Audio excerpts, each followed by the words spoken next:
여러분 지난주에 우리 출애굽기 1장부터 우리 4장 또 인트로덕션을 마쳤는데요.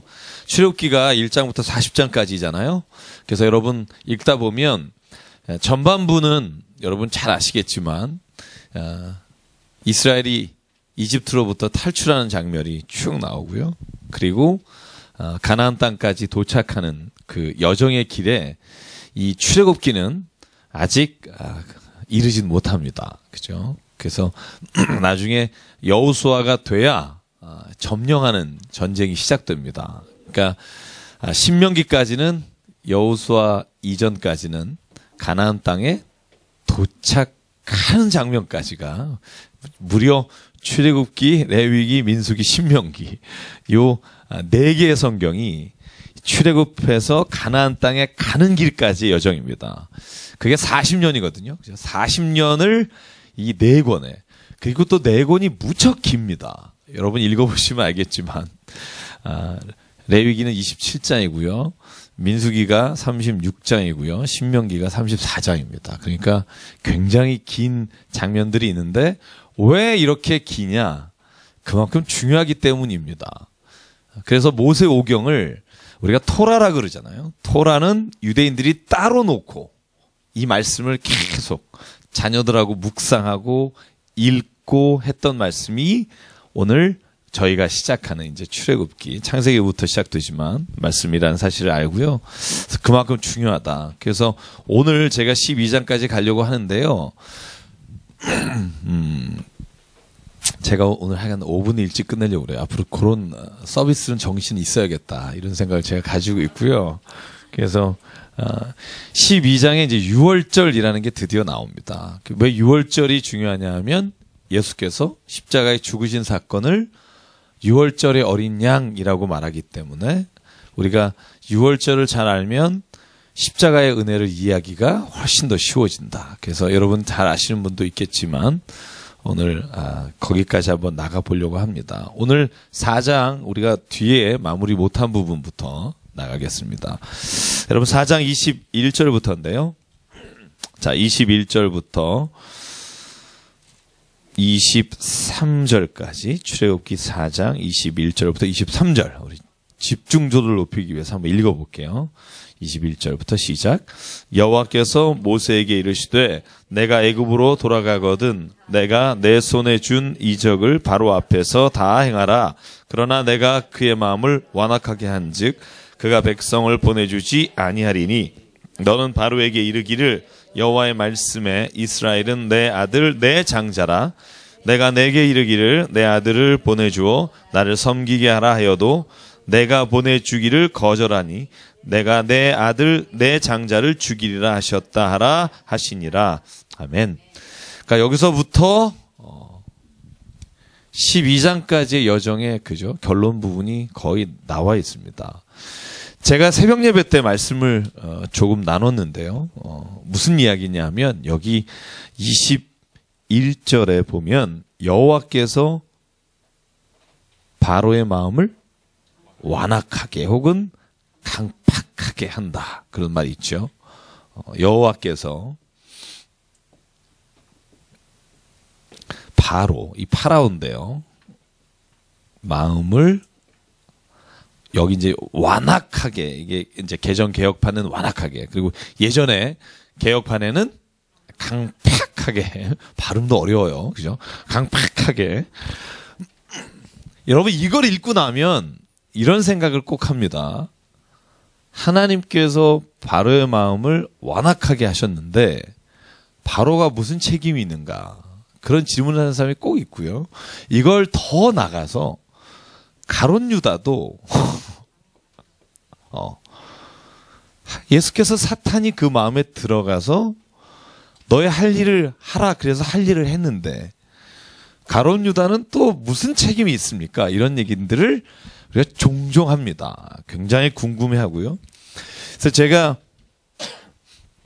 출애굽기에 성경을 찾아봤더니 여호와께서 바로의 마음을 강팍하게 하셨다라는 게 10번 나와요. 10번. 근데 또 10번 나오는 말이 있는데 그게 뭐냐 하면 바로의 마음이 그냥 완악하여 라는 말이 몇 번 나오냐 하면 10번 나옵니다. 그러니까 20번이 바로의 마음이 완악하다라고 나오더라고요. 제 장절을 다 찾아봤어요. 밑줄을 그어봤더니 바로의 마음이 그냥 완악해져서 라고 나오는 것과 하나님이 바로의 마음을 완악하게 하셔서가 10번씩 나온다는 거죠. 그러니까 20번이 나옵니다. 이걸 보면 바로의 마음이 항상 하나님이 완악하게 하신 건 아니다라는 걸 알 수 있습니다. 내가 너네를 보내줄게 그러다가 바로의 마음이 완악해져서 보내지 않았다라는 본문이 똑같이 하나님이 완악하게 하셨다는 말과 있다는 겁니다. 그러면 우리가 무슨 생각을 할 수 있을까? 여러분 무슨 생각이 떠오르세요? 이 얘기를 딱 보면? 편안하게 우리끼리인데 뭐. 뭐 틀리면 어때요? 그죠? 바로의 마음이 완악하다는 말에 나온 게 바로의 마음이 본래 완악한 모습이 있는데 하나님이 완악하게 해서 바로의 마음이 완악해졌다 이렇게 또 이 자꾸 바로 얘기하니까 우리가 굉장히 멀리 가는데 저나 여러분의 마음이 완악해지는 경우는 없나요? 완악해지는 경우. 그러니까 한번 생각해 보면 저도 어느 날은 굉장히 유하다가 어느 날은 이건 내 못 넘긴다. 내 이것만큼은 못한다라고 마음을 딱 다잡을 때가 있어요. 여러분 그런 적 없으세요? 저만 그죠? 그죠? 어느 날은 모든 게 다 용서가 되다가 내 눈에 흙이 들어가도 내가 저것만큼은 가만히 못 둔다. 이런 마음이 들 때가 있다는 거죠. 성경에 그런 표현들이 굉장히 많습니다만 가만히 보면 바로가 그 마음을 완악하게 먹은 것은 바로가 시작했다고 저는 봐요. 근데 하나님이 내가 그 마음을 완악하게 했다고 하셨을 때는 그 마음을 그냥 내버려 두셨다. 새벽 예배 때 제가 나오신 분 2분 계신데요. 2분은 아마 그 얘기를 들었을 것 같고요. 제가 정말 읽으면서 깨달은 게 그겁니다. 그러니까 하나님이 그 마음을 완악하게 하셨다는 표현은 바로의 마음이 완악한 상태를 그냥 두셨다는 겁니다. 제가 그걸 어떻게 팁을 얻었냐면 로마서 1장에 보면 28절에 그런 말이 나오죠. 여러분 한번 찾아볼래요? 저와 같이 로마서 1장 28절. 자, 우리 조금 더디 가더라도 살펴갑시다. 로마서 1장을 보면 기가 막힌 말들이 많이 나옵니다. 제가 그래서 로마서를 굉장히 좋아하는데 자, 24절, 26절, 28절을 같이 곧 쭉 읽겠습니다. 이 로마서 1장 24, 26, 28 시작. 그러므로 하나님께서 그들을 마음의 정욕대로 더러움에 내버려 두사 그들의 몸을 서로 욕되게 하게 하셨으니 이 때문에 하나님께서 그들을 부끄러운 욕심에 내버려 두셨으니 곧 그들의 여자들도 순리대로 쓸 것을 바꾸어 영리로 쓰며 또한 그들이 마음에 하나님 두기를 싫어하며 하나님께서 그들을 그 상실한 마음대로 내버려 두사 합당하지 못한 일을 하게 하셨으니 자, 여기서 보면 마치 이 본문도요, 하나님이 그 일을 하게 하신 것 같이 써 있지만, 전체적으로 보면 어떤 말씀이냐면, 그 사람들이 정욕대로, 욕심대로 그 마음을 바꾸지 않는 그 완악함을 보시고, 하나님은 그들을 그냥 악한 길에 있도록 두셨다, 이렇게 표현되어 있습니다. 저는 이 본문을 읽으면서 하나님이 바로에게 그 마음을 시키신 게 아니라 바로가 여러분 4번이나 보내겠다 그러고 안 보내겠다 거짓말하는 이 과정을 쭉 지켜보면 바로가 뭐 때문에 완악해졌는지 아십니까? 다 읽으셨잖아요. 왜 이러세요? 다 읽으셨잖아요. 그죠? 뭐 때문에 완악해지죠? 그냥 기분 나빠서 그런 게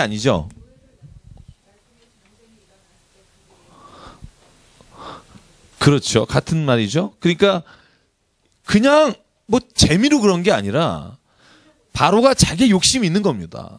이 여태까지 노예로 썼던 이스라엘 백성이 떠나가는 것에 대한 두려움과 그다음에 뭐 마음에 안 드는 거죠. 그죠? 그런 마음을 가지고 있기 때문에 그가 그 욕심대로 마음이 완악해져 있는 상태를 하나님은 그냥 내버려 두셨다 하는 쪽으로 저는 이 본문을 읽으면 모든 본문을 읽을 때 매끄럽게 이해가 되는 것을 제가 스스로 경험을 하게 되고요. 네.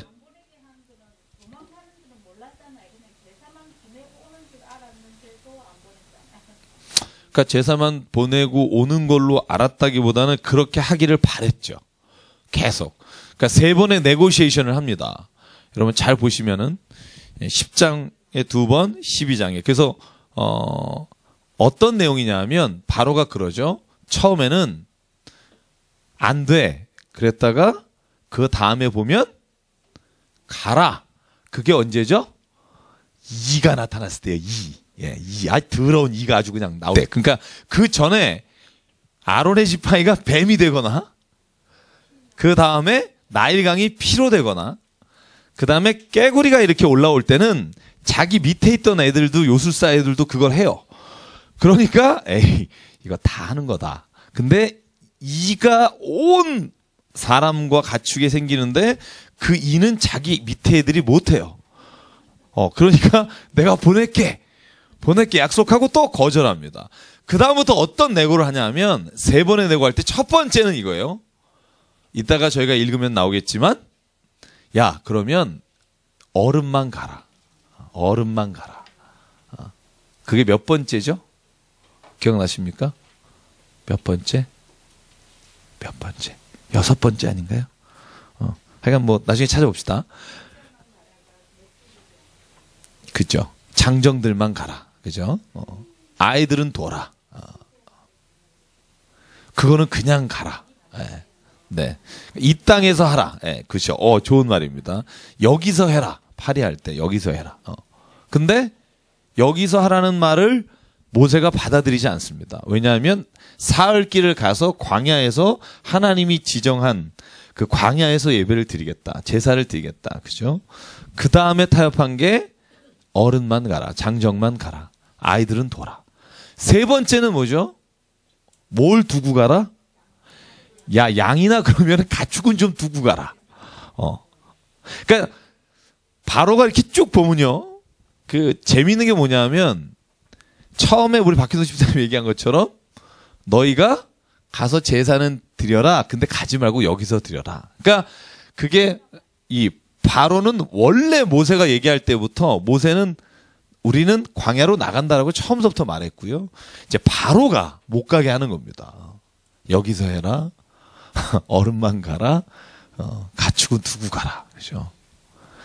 뭐 정리를 해볼까요? 우리 심심한데 지나가는 길에 정리를 해볼게요. 첫 번째가 뭐였죠? 나일강의 피죠. 그죠?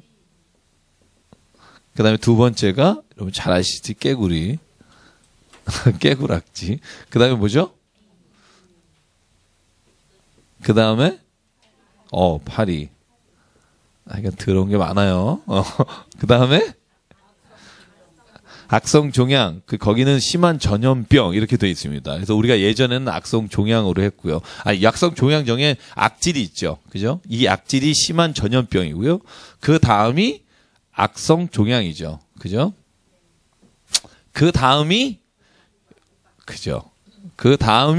메뚜기죠. 그 다음이 암흑이죠.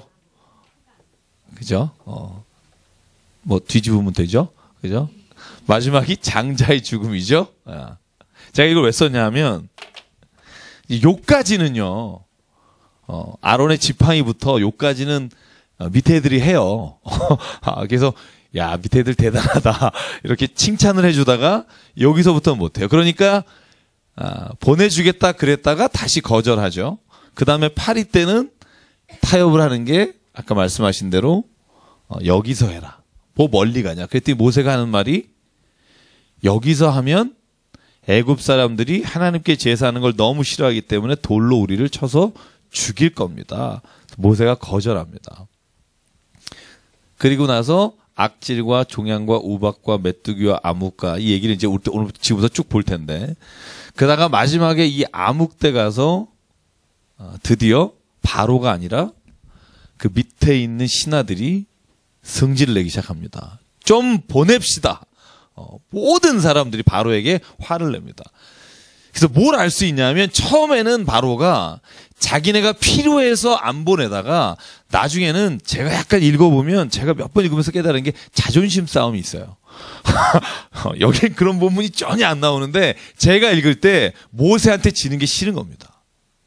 밑에 있는 사람이 굉장히 뭐라 그래요. 여러분, 암흑 때는요 진짜 대놓고 나가서 바로에게 욕을 합니다. 왜 안 보내냐고, 하나님이 있는 거 모르냐고. 그때도 바로가 완악한 마음을 굽히지 않습니다. 그래서 제가 이렇게 보면서 야, 참 제가 여러분 문자 보낸 거 찔려서 저한테 답이 많이 왔어요. 그죠? 제가 지금 그런 마음입니다부터 굉장히 많은 답글이 왔어요. 저도 느끼는 겁니다. 이 바로의 마음, 이 완악함이라는 게 우리가 한번 읽다 보면 나의 마음과 같다라는 생각이 들 때가 굉장히 많습니다. 어쨌든 4장 21절은 그렇고요. 24절부터 시작되는 말도 조금 이해하기 어렵습니다. 그죠? 이게 난제 중에 하나입니다.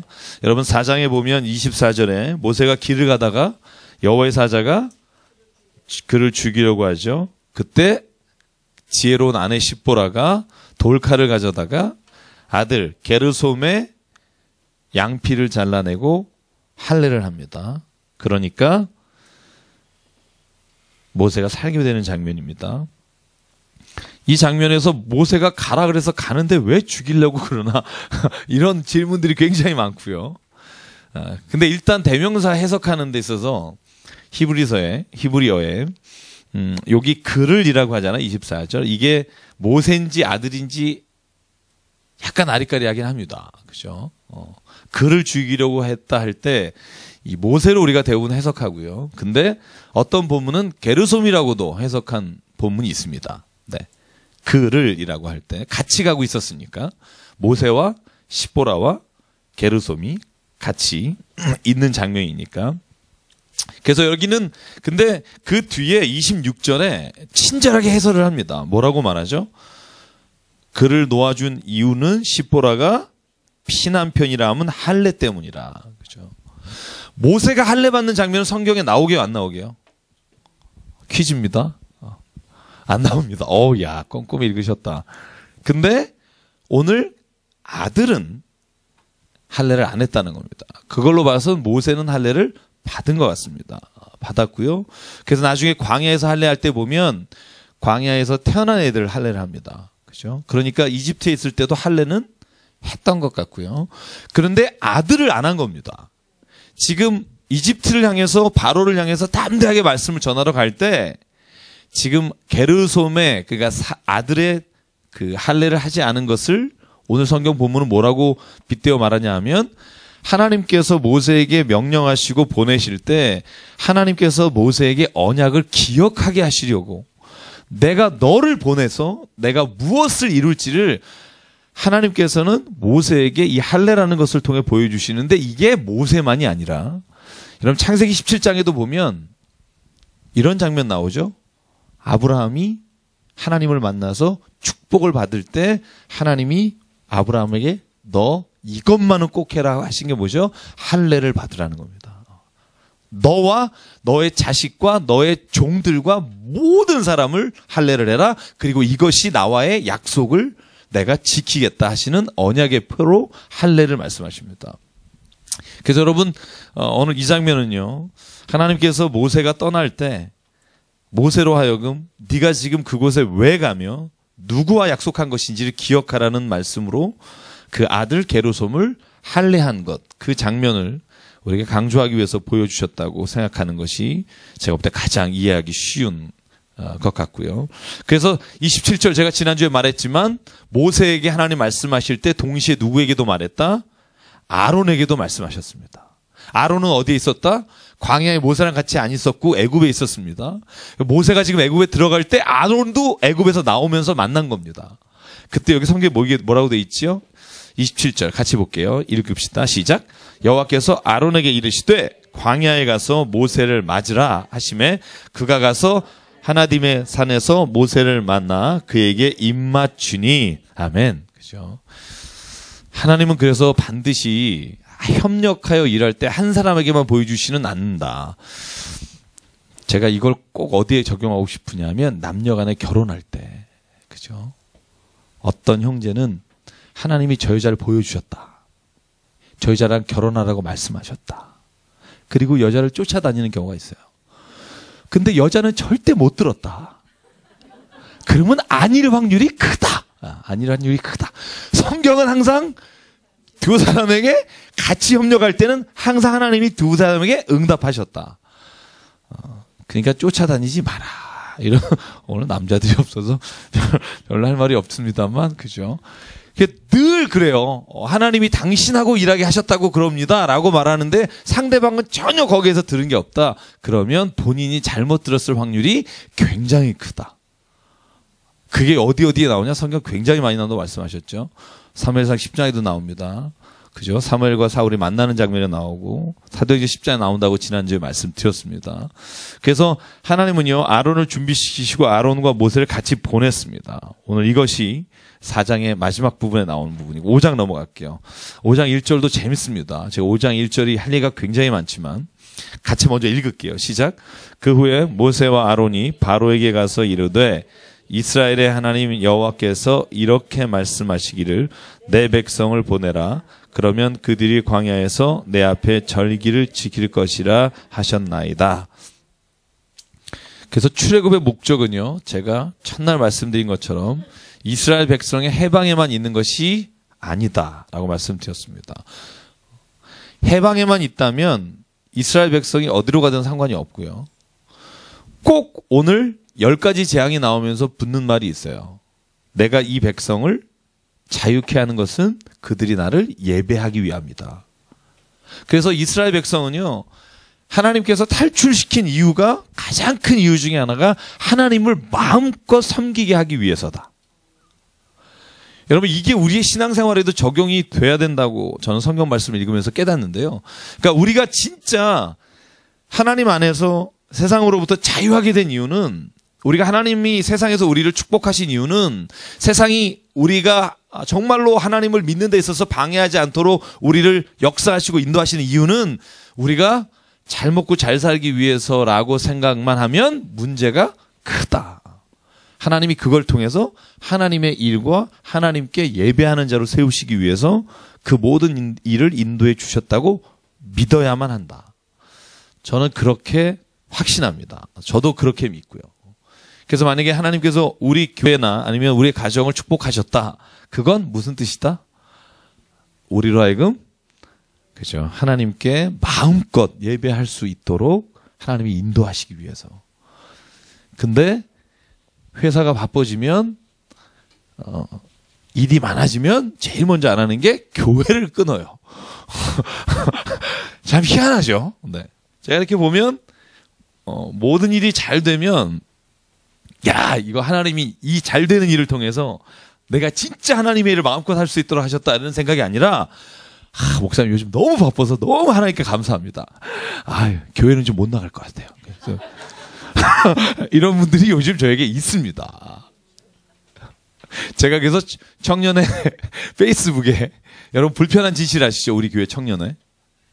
모르세요? 저희 교회 청년회 임원이 되면 모든 사람이 직장을 취직하고요. 그것도 한 달 안에. 모든 사람이 시험에 합격합니다. 거짓말 같죠? 저희 산 증인들이 여기 쫙 있습니다. 지금 2년 반, 3년 동안 계속 그랬어요. 그래서 요번에 또 여러분, 우리가 사랑하는 시무대 형제가 2년 동안 시험을 이렇게 치르다가 계속 안 되기도 하고 그러다가 요번에 딱 부회장인가요? 부회장을 맡고 총무인가요? 총무를 맡자마자 요번에 그 국제공인회계사 시험에 합격했어요. 그래서 저희 청년회 페이스북에 합격했습니다. 축하해주세요. 쭉 댓글이 올라왔어요. 그래서 제가 그 중간 댓글에 이렇게 썼어요. 축하합니다.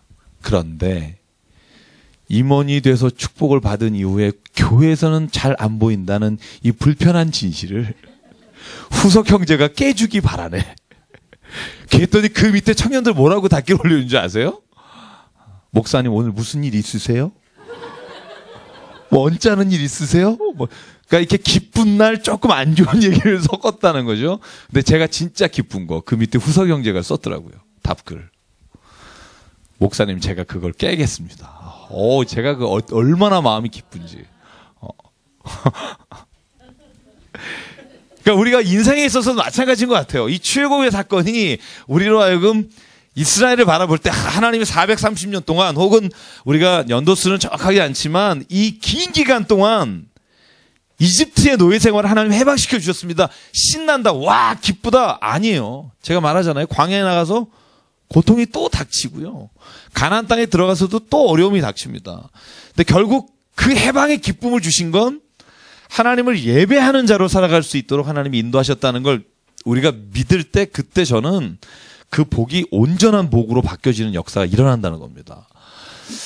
저는 그래서 이 본문 꼭 기억했으면 좋겠습니다. 절기를 지킬 것이다. 잊어버리지 마십시오. 근데 바로는 어떻게 봤냐? 이걸 절기를 지킬 것이다 본 게 아니라 5장 4절에 보면 뭐라고 써 있습니까? 4절 5절 두 번 반복합니다. 같이 읽을게요. 시작. 애굽 왕이 그들에게 이르되 모세와 아론아 너희가 어찌하여 백성의 노역을 쉬게 하려느냐? 가서 너희의 노역이나 하라. 바로가 곧 이르되 이제 이 땅에 백성이 많아졌거늘 너희가 그들로 노역을 쉬게 하는도다. 그죠?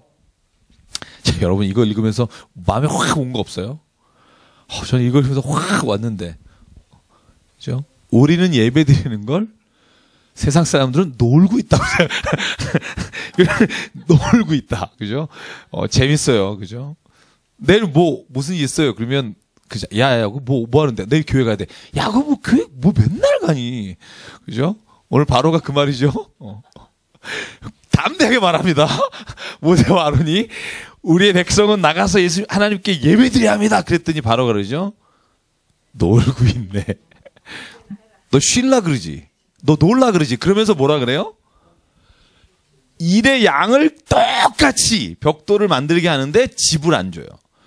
여러분, 그래서 저희가 목요일날 하는 김진상 목사님이 말해주신 고대 이스라엘이라는 책, 제가 지금 한 3분의 2 정도 읽었는데요. 읽어보니까 저도 지금 이틀 밤새고 읽었는데 거기에 그런 얘기가 나와요. 뭐냐면 제가 이제 갖고 있는 다른 책들과 비교할 때 비슷한 내용들이 뭐냐면 이 흑벽돌이라고 하는 거죠. 흑벽돌이라고 하는 건 이집트에서 왔었습니다. 가나안 땅에서나 아니면은 아람 족속이나 이런 사람들은 돌을 가지고 했고요. 그때 흑벽돌을 가지고 집을 만들어서 한 건 13세기에 이집트의 가장 아주 왕성하게 이루어졌던 집을 짓거나 건축을 할 때 양식이라는 거죠. 그래서 이 본문을 가지고 여러분 요셉이라고 하는 인물과 이집트에서의 포로 생활이 역사적으로 굉장히 신빙성이 있고 증거가 있다라고 말하는 책인데 그 책은 신학자가 쓴 책이 아닙니다. 법률학자가 쓴 책입니다. 고고학자가 쓴 책이에요. 그래서 굉장히 성경에 대해서 삐딱합니다.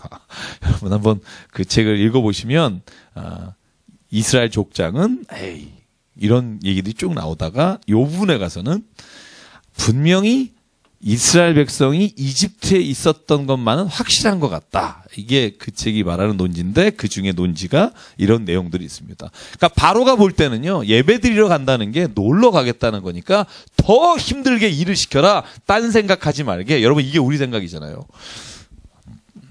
저도 딸이 얘기할 때 가끔 그런 아빠 지금 뭐 해도 돼? 저게 지금 숙제는 안 하고 그런 생각이 마음에 탁 들 때가 있죠.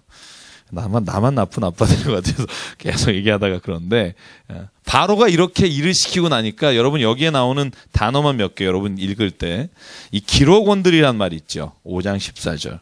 이스라엘 자손의 기록원들. 이게 기록원들이 무슨 여러분 국회에서 기록하는 사람들이 아니고요. 원어를 보면 십장이란 뜻입니다. 십장. 일을 맡아서 하는 사람들이. 그러니까 대표로 가서 바로한테 이럴 수가 있습니까? 말을 하는 사람들이죠. 그렇죠? 감독원들은 애굽의 사람들이고요. 그래서 애굽 사람들이 감독원들에게 바로가 시키죠. 일을 좀 더 모질게 시켜라. 저것들이 지금 할 일이 없나 보다. 그래서 11절에 보면 집을 찾을 곳을 가서 주어서 집을 가지고 벽돌을 만들어라. 여러분 신앙의 길을 걸어갈 때 저는 이 본문을 보면서 그런 생각 많이 합니다. 우리도 이런 일을 당할 때가 있습니다. 그죠? 우리가 예수님 믿는 것 때문에 신앙생활 하는 것 때문에 때로는 더 힘들 때가 있습니다.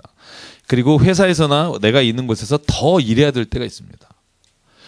더 하나님 앞에 진실하게 살아가려고 하면 주변에 있는 사람들이 꼭 손가락으로 찔러봅니다. 제가 주일날 설교 말씀드렸죠? 그죠? 전기철이가 십자가에 죽었습니다. 그러면 옆에서 죽었나 안 죽었나 이렇게 찔르는 사람이 있어요. 이렇게 와서 진짜 죽었나 안 죽었나 이렇게. 그죠? 굉장히 많습니다. 그런 경험이 저도 많고요.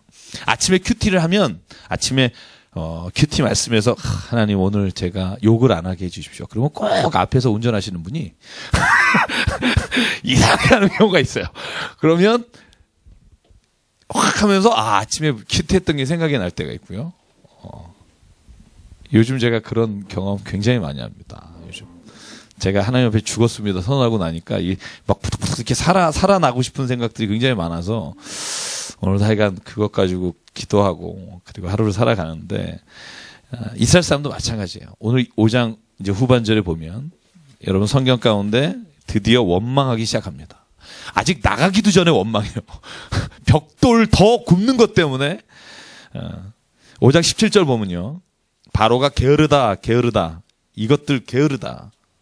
그러니까 가서 제사나 드리자는 소리나 하지 라고 말하면서 괴롭히니까 보실까요? 21절 같이 읽을게요. 시작. 그들에게 이르되 너희가 우리를 바로의 눈과 그의 신하의 눈에 미운 것이 되게 하고 그들의 손에 칼을 주어 우리를 죽이게 하는도다. 여호와는 너희를 살피시고 판단하시기를 원하노라. 그러니까 이스라엘 백성들이요 모세한테 그러는 거죠. 너 괜한 짓 해가지고.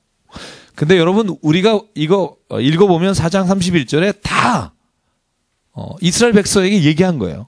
하나님이 이렇게 말씀하시길 원한다. 너희가 이렇게 하기를 원한다. 하겠느냐? 하겠다. 그래서 지금 시작한 겁니다. 근데 바로 나오는 거죠. 니들이 괜히 찔러서 우리 힘들게 만들었다. 그랬더니 모세도 바로 그걸 받고 하나님 앞에 나가서 22절에 이렇게 말합니다. 22절, 23절 읽어볼게요. 시작. 모세가 여호와께 돌아와서 아뢰되 주여 어찌하여 이 백성이 학대를 당하게 하셨나이까? 어찌하여 나를 보내셨나이까? 내가 바로에게 들어가서 주의 이름으로 말한 후로부터 그가 이 백성을 더 학대하며 주께서도 주의 백성을 구원하지 아니하시나이다. 우리도 이럴 때가 좀 많죠. 우리가 믿음으로 살아가려고 하다가 뭔가 그 믿음으로 살아가는 길에 어려움이 오면 쉽게 포기합니다. 그리고 하나님 앞에 어찌하여 나를 보내셨나이까. 제가 요즘 묵상하는 게 있습니다. 그게 뭐냐면 교회입니다. 아주 생뚱맞긴 한데요. 오늘 본문의 말씀을 보면서 제가 여러분에게 늘 말했죠. 내가 교회에 오는 게 기쁠 때까지 교회 목회를 하고 싶다 이런 말씀을 드렸어요. 근데 요즘 제가 성경 말씀과 또 큐티와 새벽 기도를 하면서 제가 하나님 그 부분에 대해서 잘못된 부분이 있다는 걸 보여주시더라고요. 내가 교회 나오는 게 참 좋을 때까지 우리 이렇게 만나는 사람들이 참 좋을 때까지. 근데 하나님 요즘 제게 말씀하신 게 뭐냐면 좋을 때까지는 너의 입장에서 교회를 생각하는 것이고 하나님의 일을 하는 것이고 하나님이 원하시는 건 좋기 때문에 좋을 때까지가 아니라 좋게 만들기 위해서 너를 부르시고 보내셨다. 이걸 다른 말로 바꿔보니까 저에게 사명이라는 단어를 주시더라고요. 사명이 뭐냐? 사명이라는 건 내가 하고 싶고 좋아하는 걸 하는 게 아니라 하나님이 원하시고 기뻐하신 것이라면 때로는 그게 내게 힘든 일이 되거나 어려움이 되더라도 내가 그 일을 감당하겠습니다 하는 게 사명이 아닐까. 요즘 제가 새벽기도 하면서 깨달은 말씀이 겁니다. 그러니까 사명자는 내가 좋아서 일하는 사람하고는 달라야 한다는 거죠. 사명자는 때로는 내가 눈물을 흘리고 때로는 내 마음에 힘든 일이 있어도 그 일이 하나님이 원하시는 일이고 이 땅에 꼭 필요한 일이니까 내가 그 일을 감당하겠습니다. 그래서 다시 읽어보니까 하나님이 모세를 그렇게 출애굽기 4장 3장에 너가 그 일을 해야 한다고 말씀하시면서 모세가 좋아서 시키신 게 아니더라는 거죠. 모세는 막 지금 죽을 것 같은데 하나님이 그를 데리고 가셔서 사명자로 주셨는데 오늘 모세가 말하는 겁니다. 왜 나를 보내셨습니까? 근데도요, 이 본문 우리가 읽은 말씀 보면 이렇게 되어 있습니다. 나를 왜 보내셨습니까? 하지 내가 그만두겠습니다 하는 말은 안 하더라고요. 핑계는 됩니다. 5장에 가면 나는 말을 정말 못하잖아요. 하나님, 나 이 말하는 것 좀 보세요라고 2번이나 말하지만 이 사명에 관해서만큼은 모세가 한 번도 내가 내려놓겠습니다 하는 말을 안 하더라는 거죠. 그래서 제가 하나님 앞에 이렇게 고백했습니다. 제가 새벽 기도 어제 드리면서 또 오늘도 제가 하루 종일 묵상한 게 뭐냐면 하나님 내가 사명자로 쓰기를 원합니다.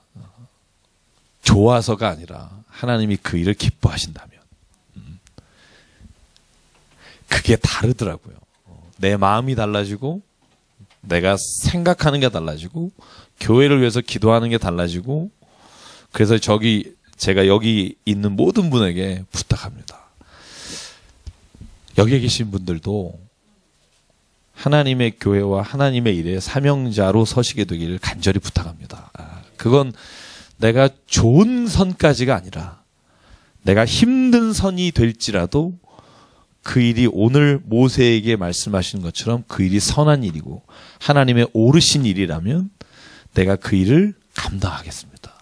때로는 내가 자존심이 상하기도 하고 때로는 내가 가는 길에 내가 무릎으로 걸어가야 될 일이 있더라도 그 일을 감당하기 원합니다. 여러분 그렇게 생각하는 사람에게는 우리가 살아가는 모든 곳이 하나님의 사명지로 보이게 될 줄 믿습니다. 그게 오늘 이 모세의 연약함과 동시에 모세가 하나님을 향해 외치는 이 기도라고 생각합니다. 저는 기도 아니겠어요? 하나님, 제가 늘 말하지만 why me입니다. why me. 왜 나를 보냈습니까?잖아요, 그죠? 여러분 노래 why me란 노래 여러분 세대 좋아하시는 분들 있지 않으세요? Why me, Lord? What did I have done? 뭐 이런 노래, 그죠? 그러니까 6장 1절 하나님의 대답입니다. 저는 이 말씀 읽고 힘을 얻었습니다. 6장 1절 같이 읽을까요? 시작. 여호와께서 모세에게 이르시되 이제 내가 바로에게 하는 일을 내가 보리라. 강한 손으로 말미암아 바로가 그들을 보내리라. 강한 손으로 말미암아 바로가 그들을 그의 땅에서 쫓아내리라. 그죠? 하나님 말합니다. 네가 한다고 생각하지 마라. 내가 한다. 내 강한 손으로 내가 이끌어낼 거다. 여러분 우리가 하나님이 강한 손 있고 뭐 약한 손 있고 그런 건 아니겠죠. 그죠? 그래서 우리가 보통 이런 표현들을 신인 동형 동성론 이럽니다. 그러니까 우리 인간이 가지고 있는 어떤 형상이나 인간이 가지고 있는 상태를 하나님에게 비추어서 그러니까 주의 강한 오른손이 뭐 이런 표현들이 있죠.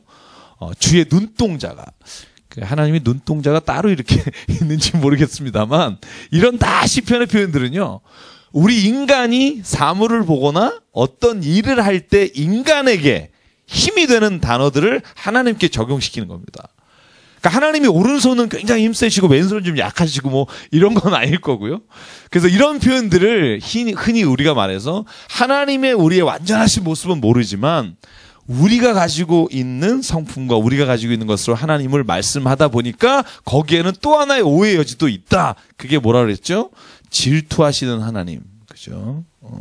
이런 표현들은 하나님이 막 질투해서 얘는 죽이고 얘는 살리고 이런 게 아니라 우리가 우리의 삶의 자리에서 우리의 모든 것들을 표현하는 방식으로 볼 때 하나님은 참 우리를 질투하시는 것 같다라고 하나님을 향해서 하는 고백들입니다.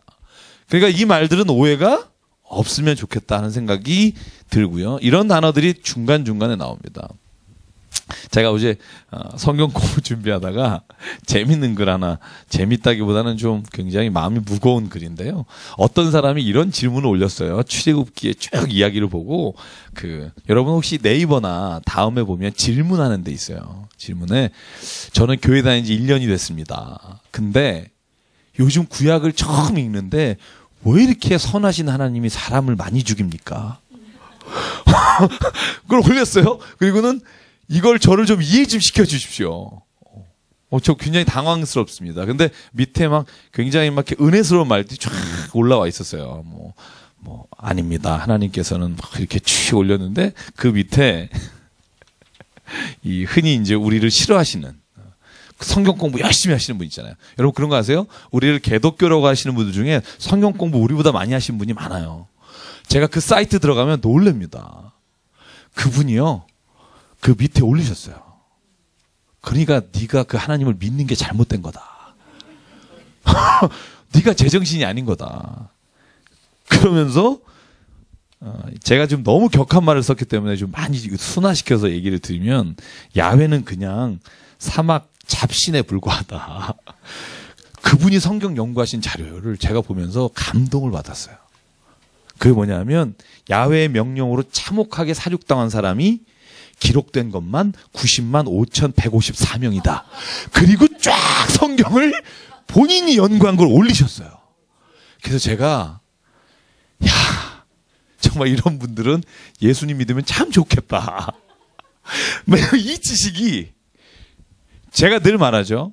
사람은요.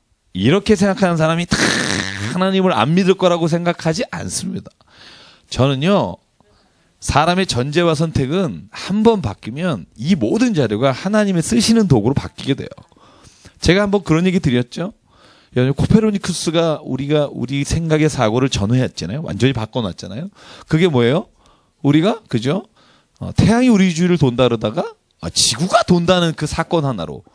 근데 미국에서 공부할 때 보니까 그 코페르니쿠스가 썼던 그 자료가 천동설을 주장했던 데이터하고요. 데이터는 95%가 비슷합니다. 동일합니다. 그러니까 만원경으로 관측해서 본 모든 데이터는 이쪽 천동설과 지동설이 다 데이터는 비슷해요. 결국 뭐냐? 하이퍼데시스. 그러니까 그걸 뭐라고 번역해야 되죠? 추정? 뭐라고? 가설. 그죠. 가설이 다른 거예요. 그러니까 그래서 이 데이터가 가설을 증명하게 되니까 뭐가 되냐면 이론이 되죠. 띠오리가 된다고 해요. 그래서 여러분 가설이 굉장히 중요합니다. 무슨 이론을 세울 때든지 엉터리라도 자기가 하나 뭘 세워서 놔야 이 데이터들을 어떻게 쓸 건지를 결정하게 돼요. 그래서 이분처럼 하나님이 이러니까 이렇지라고 가설을 정하고 데이터를 놓으면 이건 다 진짜 하나님이 믿지 못할, 하나님을 떠나야만 하는 이유가 되는데, 여러분 어느 날 갑자기요 삶에 있어서 하나님을 체험하고 나면, 제가 그러죠, 100년 공부하고 연구한 게 한 번의 체험이면 무너진다. 저는 그걸 확신하는 사람인데요. 그리고 나면 이 모든 데이터가 다른 가설을 세우는 데 있어서 다 쓰이게 된다는 거죠. 제가 그래서 요즘 교회 처음 나온 청년들하고 성경 공부를 시작하는데 다음 주에 또 3명이 더 온대요. 저에게 전도하는 친구가 그런 얘기 하더라고요. 목사님, 요번엔 더 센 애들이 옵니다. 요번 애들은 개독교입니다. 그래서 저도 기대하고 있습니다. 저는 그런 친구 만나는 게 재밌습니다. 그래서 지금까지 온 친구 3명은요. 지금 저하고 지난주 말씀드렸죠. 3개월만 교회 나와봐라. 그리고 진짜 하나님이 살아계시다고 네 마음에 확신이 오면 교회를 다니고, 아니면 쉬어라. 나도 힘들다.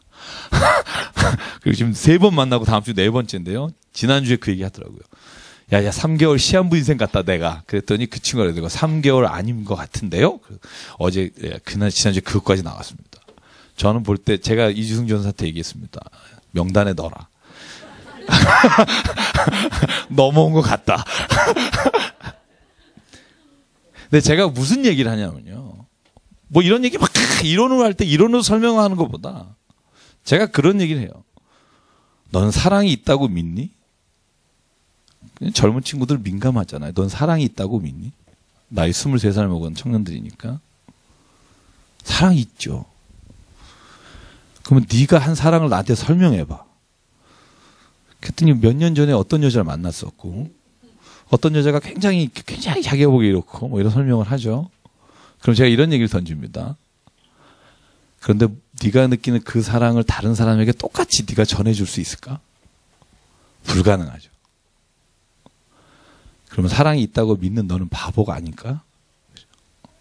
눈에 보이는 것만 믿을 수 있다고 생각하는 친구들인데, 그리고 너는 진짜 진화론자가 아니야. 왜냐하면 진화론자는 사랑을 안 믿어. 사랑이라는 단어는 이 뇌하수체의 분비물이 화학작용을 일으킬 때 순간순간마다 일어나는 자극에 대한 반응이야. 그러니까 절대 진화론자는 유물론자 라인에 있다면, 사랑이라는 단어 내지는 우리가 감사라든가 이런 단어들은 감상적인, 그냥 인간이 만들어낸 거라고 생각하는 쪽이 오히려 네가 더 너에게 진실하게 살려면 그쪽을 생각하는 게 훨씬 더 너가 교회를 반대하고 하나님을 반대하는 데서 유리할 거다. 제가 방법까지 가르쳐 주면서요. 근데요, 제가 그런 질문을 하면서 그 친구들하고 많이 바뀐 게 그런 거예요. 근데 너네 친구 중에 이상한 애 하나 있지. 세상에 사랑이 어디 있어요? 여자는 그냥 즐기고 만나는 거지. 그런 애들 있잖아. 있대요.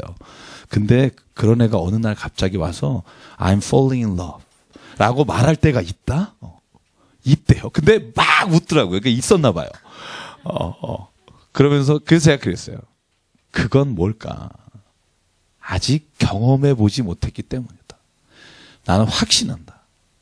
하나님을 믿는 사람이 바보가 아니고, 하나님을 믿는 사람은 하나님과의 체험이 있고, 그 체험은 우리가 말로 설명할 수 없는 그 안에 그만이 가지고 있는 놀라운 비밀이 있기 때문에 그 신비는 신비로 둬야 한다.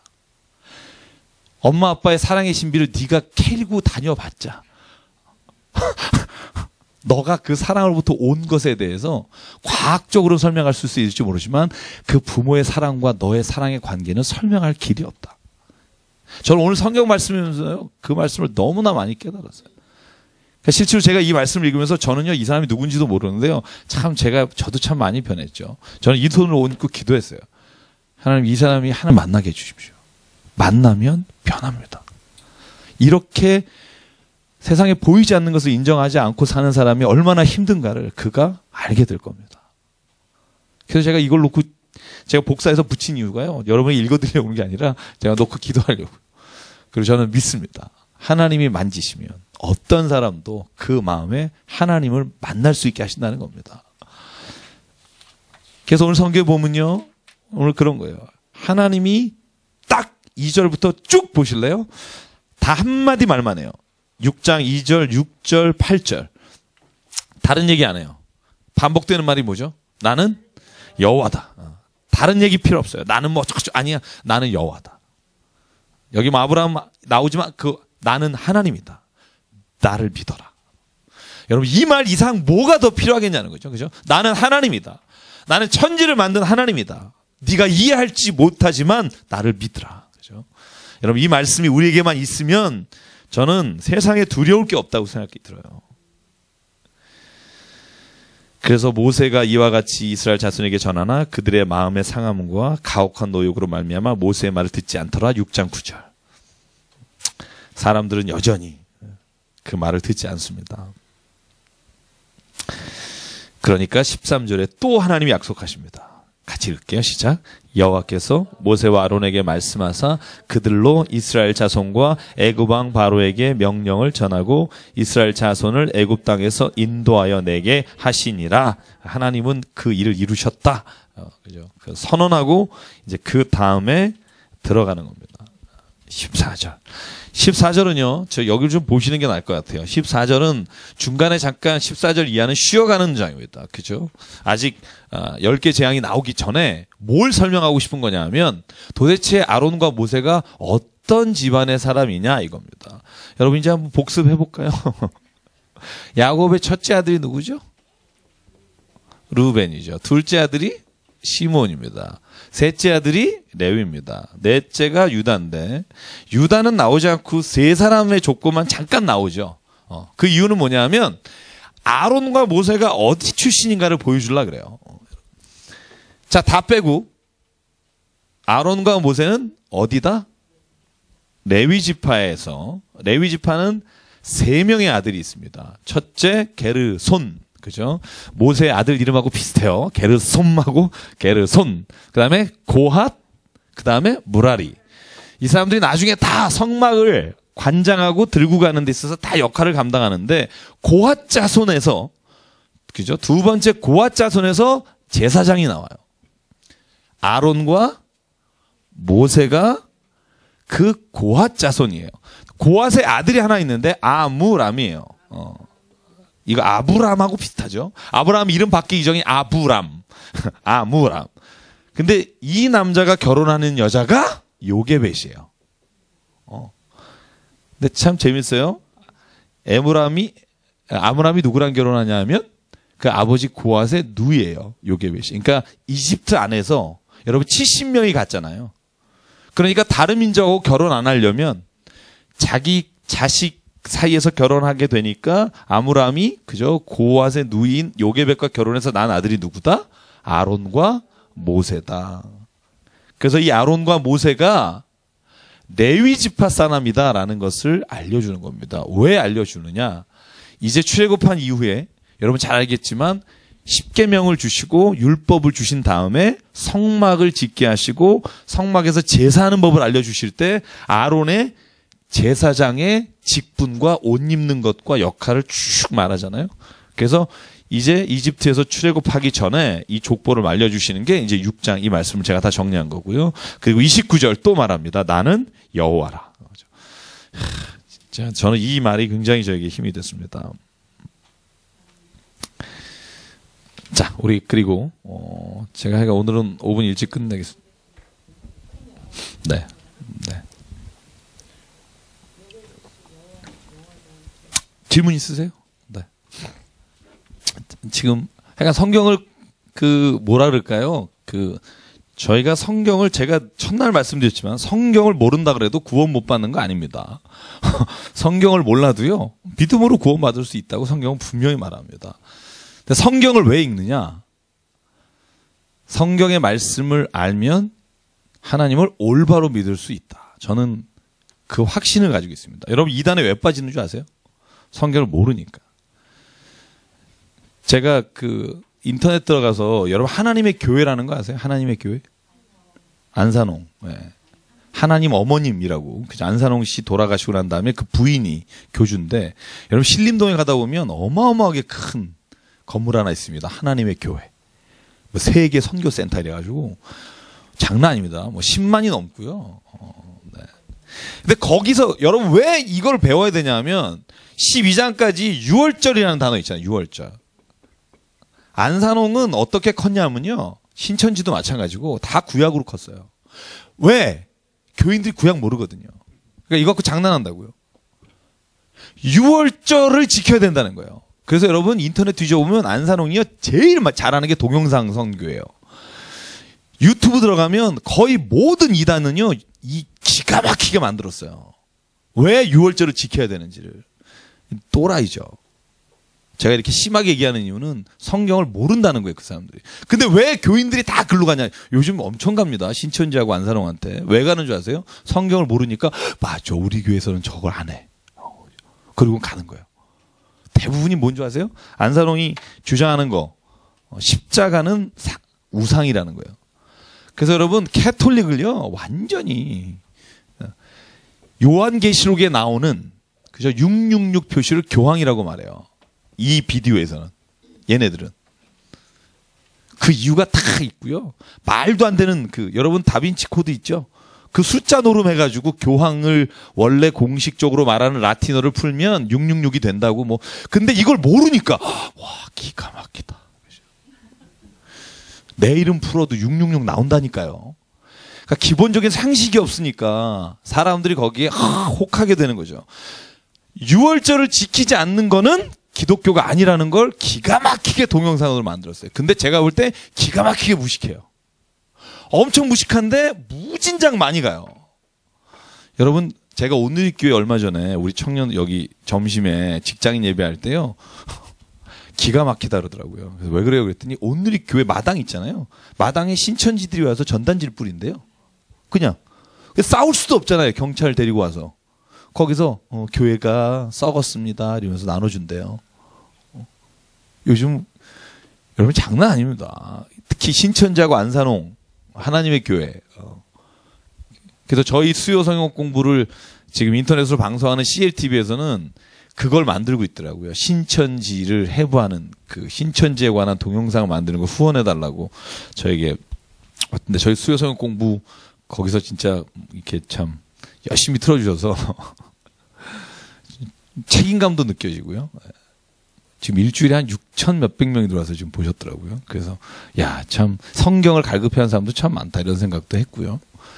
6월절 십자가가 우상입니까? 근데 저는 이단에게도 배울 게 있다고, 그죠? 요한일서에도 그런 말이 있는 것처럼 이단에게 뭘 배우라 그랬죠? 열심을 배우라. 그죠? 그리고 또 한 가지, 이단을 통해 우리가 뭔가 잘못하고 있는 걸 깨달아야 돼요. 이단만 나쁘다고 그러면 저는 문제가 심각하다고 봐요. 이단이 말하는 것 중에 십자가가 우상처럼 믿는 사람도 있어요. 그래서 거기에 나오는 게 뭐냐면 거리에 있는 십자가를 쫙 비춰주고 캐톨릭 막 이렇게 보여주고 나서 하나님이 모든 형상을 없애라 그랬는데 개독교, 그러니까 기독교와 천주교는 십자가를 섬기고 있다. 안 섬기는데도 오지 하나 쫙 막 이렇게 나오면서 하나님의 교회 이러면서 정말 잘 만들었어요. 제가 그래서 이 6월절이라고 하는 거 제가 12장 할 때 진짜 자세하게 설명을 드릴게요. 6월절의 기원. 그리고 왜 니산월이 왜 종교인에게는 유대인에게는 신년이 됐는지. 원래 티시라라고 하는 달이 원래 원력으로 그러니까 이스라엘 달력으로는 신년인데 그런데 이것이 왜 지금은 하나님께서 하지 말라고 하셨는지까지 알아야 되는데 거기는 6월절을 안 지키는 종교 집단은 기독교가 아닙니다. 이렇게 하는데 많은 사람들이 넘어가요. 신천지는 제가 말씀드렸죠. 장충체육관이나 잠실체육관에 12지파로 모여요. 대구, 대전, 부산. 그래서 지파가 쫙 깃발 들고 레위 지파 모이고요. 이사갈 지파 모이고요. 그 짓을 해요. 근데 그 사람들한테 요구하는 게 그거죠. 제가 인터넷에 올린 적 있어요, 한번. 그러면 니들은 구약 하는 대로 살아라. 고기 먹지 말고. 그래서요, 성경을 아는 만큼 저는 그래요. 솔직히 말해서 우리가 할 일 많지만 하나님 말씀을 아는 것보다 더 중요한 게 있을까라는 생각이 들고요. 7장 1절. 오늘 많이 못 나가겠네. 그죠? 많이 못 나가면 어때요? 그죠? 소털같이 많은 시간에 그냥 제가 이렇게 써놓은 거 하려면 그죠? 저는 근데요, 요즘 진짜 그 재미가 있는 것 같아요. 제가 성경을 연구하면서 정말 이렇게 제가 막 정말 이렇게 제가 깨달은 거나 말씀 가운데 막 읽으면서 쓴 것이 얼마나 기쁜지 모릅니다. 특히 7장 1절은요, 두 가지 중요한 주제가 나옵니다. 이건 제가 시간이 걸려도 오늘 뭐 다 못 나가도 여기까지 해도 말해야 될 두 개가 있는데 첫째는요, 여호와께서 같이 읽을게요. 시작.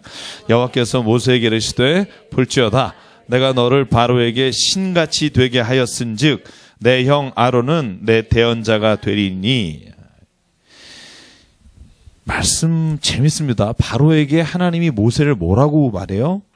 신같이 되게 했다. 여러분 이거 영어 성경으로 한번 보신 적 있습니까?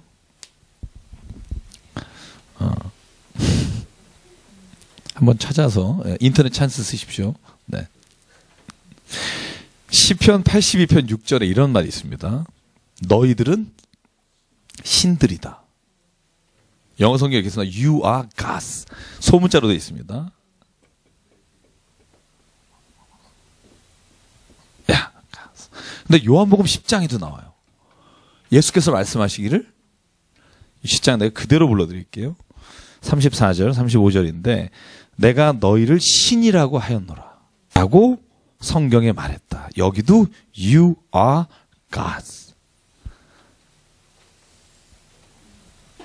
그리고 지극히 높은 자의 아들이라. 같은 말로 해놔요. 그 다음에 나온 말이 뭐냐면 whom이라는 대명사가 나오면서 관계대명사가 나오면서 꾸며주는데 그러면은 도대체 어떤 사람을 신들이라고 하느냐? 뭐라고 나오냐면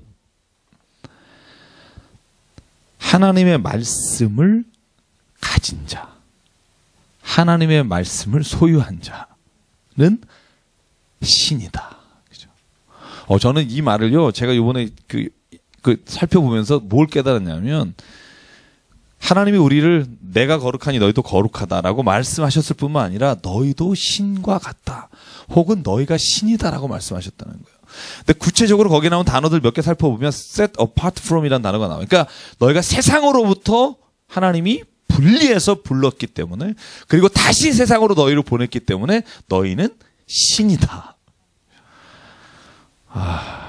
떨리죠? 지존하신 자의 아들이다. 너희는 그러므로 you are God. 너희가 신이다. 여러분 이 말씀이 부담스럽더라도 믿읍시다. 굉장히 부담스럽지만 믿읍시다. 우리는 세상과는 다른 사람이지 않다고 생각하고 싶지만 하나님은 우리를 뭐라고 말하냐면 세상 사람과 다르다. 너는 곧 나 같은 존재다. 내가 바로에게 그걸 보여주겠다. 부담스럽죠. 그런데 그걸 믿는 사람에게는 그 아들의 자격과 하나님의 그 놀라우신 것들이 충만하게 채워질 수 있다는 소망이 되기도 합니다. 저는 그 소망 쪽을 택하려고 합니다. 하나님의 자녀의 거룩함을 내가 지켜나간다면 하나님이 우리에게 말씀하신 이 말이 결코 헛된 게 아닐 것이다. 그리고 많은 사람들에게 우리는 이것을 보게 됩니다. 보잖아요. 그런 사람이 있잖아요. 그리고 형 아론은 대언자가 될 거다. 이 대언자라는 단어가요, prophet입니다. 그죠? 예언자라고 우리가 번역하는 말을 똑같아요. 그리고 히브리어로 나비라고 되어 있습니다. 나비. 이게 다 예언자란 말이고 대언자란 말입니다. 그런데 재밌죠? 우리가 생각하는 예언과 다르다. 이건 제가 여러 번 얘기를 드렸기 때문에 길게 반복은 안 하겠습니다만 우리는 예언 그러면 어머 그 사람 쪽집게야. 어머 우리 어머니가 아픈 걸 어떻게 어머 이러죠. 그죠? 성경의 예언은 그게 아니라고 그랬죠. 성경에 그런 걸 예언이라고 잘 말하지 않아요. 하는 경우가 간혹 있죠. 근데 대부분 예언이라고 하면 프로페시라고 하면 대언이에요.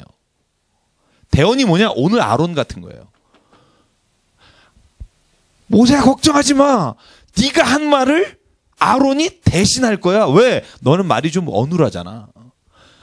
아론이 잘 얘기해 줄 거야. 이게 예언이에요.